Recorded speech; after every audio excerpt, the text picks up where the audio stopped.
Kembali lagi di Cerita Cinta Channel. Jangan lupa like, comment, and subscribe ya. Terima kasih. Bian keluar dari ruang rapat, disusul Anjas di belakangnya. Siang mulai terasa sejuk di luar gedung kantor. Menuju sore, tapi masih beberapa jam lagi menuju waktu pulang kantor. Susi menerima map laporan hasil rapat yang diberikan Anjas. Setelah dia mengangguk, Anjas mengikuti langkah Bian masuk ke dalam ruangannya. Susi pun kembali ke mejanya untuk menuliskan laporan rapat. Sudah ada di dalam ruang kerja Bian. Aku lelah sekali. Anjas menyeret kakinya ambruk di sofa, mengendurkan jas dan dasinya untuk bernafas lega, mendorong tubuh dan kepalanya bersandar di pinggir sofa. Aku menemani ibu berbelanja hadiah untuk ibumu. Memberi informasi tanpa perlu ditanya. Dia memijit kakinya, selalu seperti ini. Kenapa perempuan bisa sehebat ini sih? Kalau keliling mall, ada banyak sekali barang yang dibeli ibunya, teman yang dekat dengan Nyonya Yuna. Mungkin tak pernah ada rahasia antara mereka. Ibu senang sekali saat mendengar kabar pernikahan ulang Nyonya Yuna dan ketua. Dia sampai jadi panitia sibuk persiapan ini dan itu. Persahabatan kadang terikat kuat tanpa alasan. Dia menoleh pada Bian. Seperti perasaan sayangnya pada bocah itu yang tumbuh begitu saja tanpa alasan.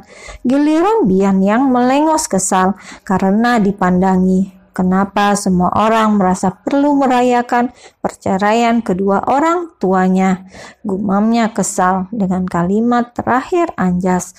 Dia ikut duduk di sofa, mengambil ponselnya, tidak meladeni Anjas dengan komentar sama sekali.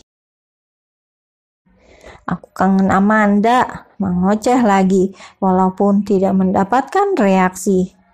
Bi, Aku sudah mengatakan hubunganku dengan Amanda pada ibu. Dia sangat antusias dan berharap aku segera menikah. Melihat ketua dan nyonya, aku jadi semakin ingin cepat menghalalkan Amanda. Pastilah, kau kan sudah kelamaan jomblo. Kayak kamu enggak aja. Dua orang yang sebenarnya nasib percintaannya tidak jauh berbeda. Tidak ada yang bisa dipamerkan di antara keduanya. Semuanya sama saja. Tapi Amanda bagaimana ya? Karirnya sedang bagus-bagusnya. Dulu waktu kalian bertunangan, dia pernah membicarakan pernikahan denganmu, Bi. Atau menyuruhmu segera menikahinya. Bian melotot kesal jawaban dari pertanyaan Anjas yang tidak penting. Ya aku lupa kalau kau bahkan tidak pernah membalas pesannya. Kau itu benar-benar jahat pada Amanda, Bi. Kau bicara apa sih, Kak? Kalau aku bersikap baik padanya, apa kau punya kesempatan di mabuk cinta begini? Benar juga. Meraih ponsel, lalu mulai ketik-ketik pesan sambil senyum-senyum senang. Begitu pula laki-laki yang ada di depannya. Memikirkan Amanda membuatku bersemangat lagi. Baiklah, berteriak semangat lalu bangun. Aku pergi ya, mau membereskan beberapa pekerjaan. Kau pulanglah bersiap-siap, sudah membeli baju baru. Ngomong apa sih, Kak? Nanti malam kan kalian mau makan malam bersama. Kau akan membawa basma pada keluargamu kan? Dan tentunya hari ini adalah hari bahagia untuk orang tuamu. Kay juga akan datang ke rumahmu. Bian terpancing lagi. Dia bangun dari sofa, menendang meja sampai bergetar. Kenapa ini bocah? Bukannya sudah berbaikan dengan Basma? Kenapa lagi? Kau kesal? Sudahlah, keluar sana. Apa sih, Bi? Bukannya kau bilang sudah bisa menerima Basma sebagai adikmu? Lantas, kenapa kesal lagi? Cepat atau lambat, dia harus masuk ke dalam Adiguna Group. Terlepas kapanpun ketua akan mengumumkannya ke publik nanti. Benar-benar deh kalian ini ya, tidak ayah, tidak ibu, Kak Anjas, bahkan Kay pun memberi selamat. Apa yang harus aku rayakan dari perpisahan kedua orang tuaku?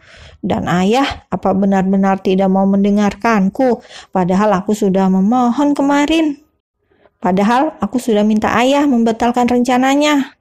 Tapi kalau Kak Anja sampai tahu, Bibi juga pasti paman benar-benar mengurusnya ke pengadilan agama. Apa kau tidak berpikir ini menyedihkan, Kak?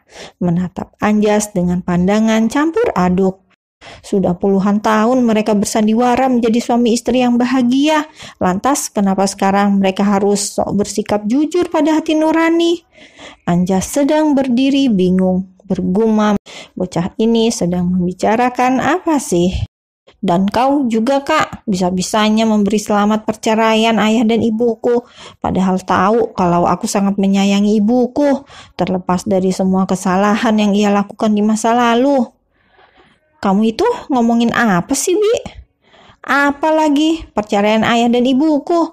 Kay juga bahkan memberiku selamat. Mungkin ibu memang pantas mendapatkan ini, tapi bagiku ini sudah...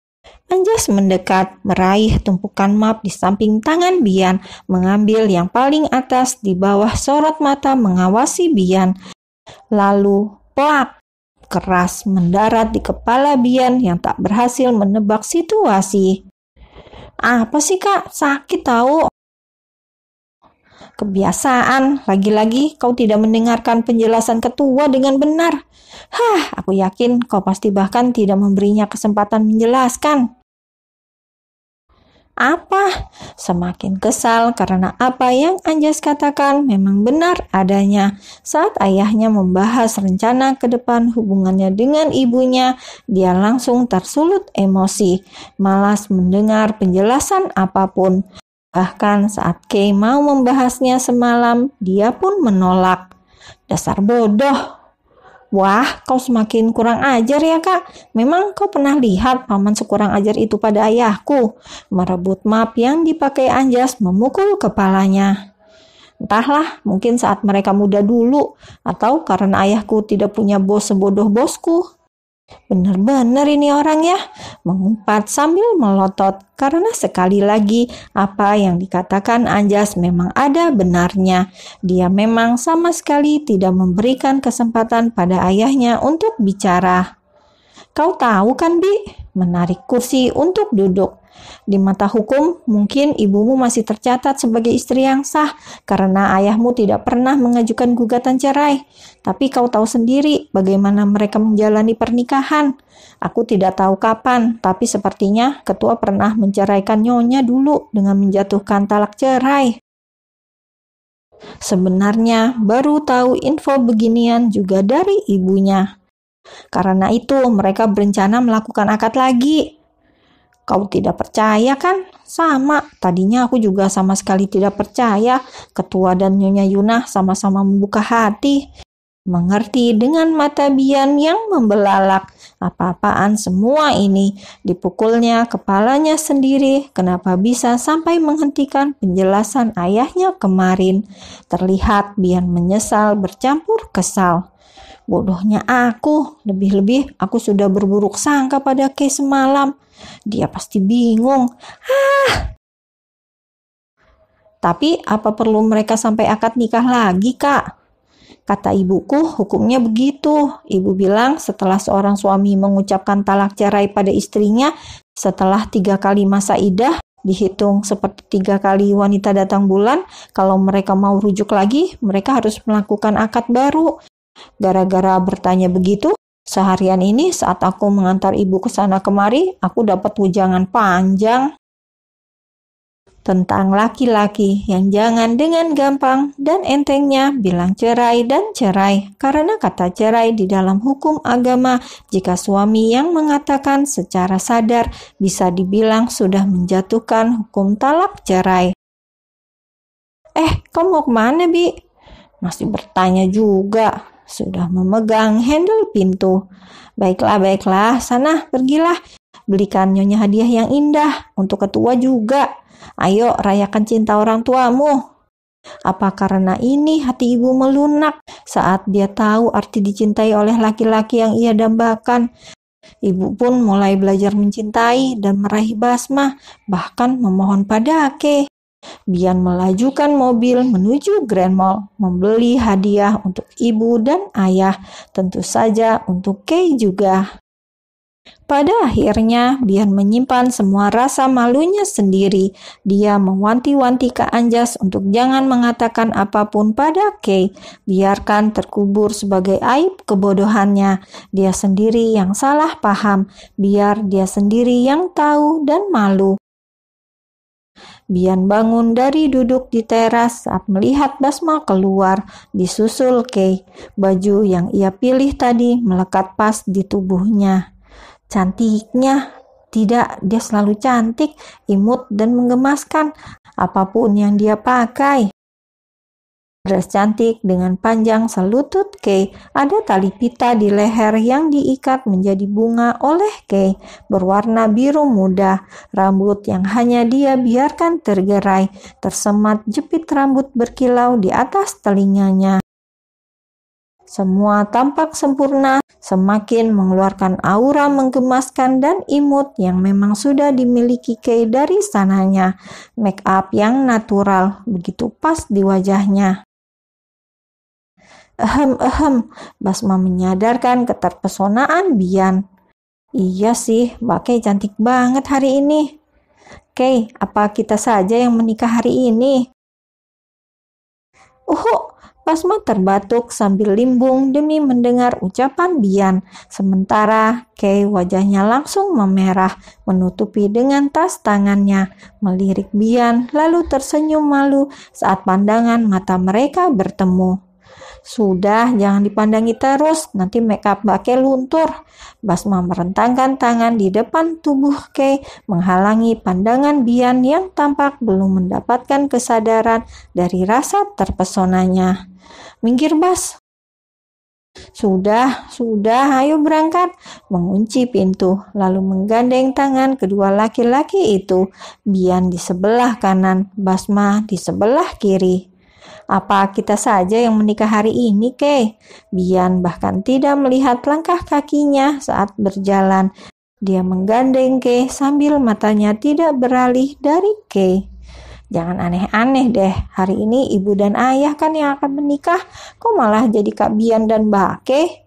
Kalau nanti Kak Bian ngotot pada ayah, bisa-bisa hal begitu terjadi. Padahal menikah adalah hal yang mendebarkan pasti buat perempuan. Masa mau nikah mendadak begini, gerutu Basma sendiri. Diam kamu, Bas, mendorong Basma di balik punggung Kay. Mbak Kay, Kak Bian mendorong bahuku, mengadu seperti bocah 5 tahun yang diganggu temannya, sambil cengengesan menunjukkan wajah menantang pada Bian. Kalian ini kenapa ribut terus? Ayo jalan, Paman dan Bibi pasti sudah menunggu. Kenapa kamu belain Basma terus, Kay? Aku kan yang pacarmu. Basma kan adikmu, Kak. Aku selalu ingin melupakan itu kalau urusannya dengan Kay. Di balik punggung Kay, Bian melirik Basma. Ya, dia tahu kalau adik satu ayahnya ini menyimpan simpati yang mungkin dengan cara berbeda seperti Kay menyayanginya. Tapi sejauh ini dia benar-benar berhasil menahan diri. Minggir, kasih jarak. Mbak Kay, Kak Bian mendorongku lagi. Apa sih ini? Aku sudah seperti momong dua bocah. Diraihnya tangan keduanya, dipandangi keduanya. Akhirnya keduanya manggut-manggut menurut. Berjalan dengan damai sampai ke mobil menuju rumah Adi Guna, tempat di mana janji suci untuk kedua kalinya akan terucap.